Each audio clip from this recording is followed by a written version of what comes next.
மீன ராசியை பொறுத்தவரையில் ஏற்றமான காலம்.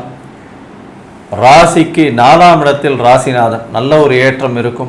தாயின் உடல்நிலையில் நல்ல ஒரு ஏற்றம். படிக்கக்கூடிய மாணவர்களுக்கு பெரிய மாற்றங்கள் இருக்கும். இந்த வருஷத்தில் பார்த்தாலேயானால் பண வரவிற்கு பஞ்சம் இருக்காது. வேலையில் மாற்றங்கள் வரும். தொழிலில் மிகப்பெரிய ஏற்றங்கள் வரும். வெளிநாடு சென்று படிக்கக்கூடிய பாக்கியம் நிச்சயமாக வரும். புதிய தொழில் அமையக்கூடிய வாய்ப்புகள் உண்டு. கூட்டுத் தொழிலில் பெரிய ஏற்றம் கிடைக்கக்கூடிய காலகட்டம். புதிய வேலை அமையக்கூடிய வாய்ப்பு. வேலையில் மாற்றங்கள் ஏற்றங்கள் வரக்கூடிய காலகட்டம். உடல் நலத்தில் நல்ல ஒரு ஏற்றம். தந்தையின் உடல் நலத்தில் சற்று பின்னடைவு இருக்கக்கூடிய காலகட்டம். பேச்சில் சற்று கவனமாக இருக்க வேண்டும். இம்போர்ட் எக்ஸ்போர்ட் பிஸ்னஸ் பண்ணுறவங்களுக்கு திடீர் பணவரவு, திடீர் ஏற்றம் வரக்கூடிய வாய்ப்புகள் நிச்சயமாக உண்டு. மொத்தத்தில் பார்த்தீர்களேயானால் இந்த மீனராசிக்காரர்களுக்கு 85% நல்ல வெற்றிகரமாக இருக்கக்கூடிய விஸ்வாவசு வருஷம் இருக்கக்கூடும்.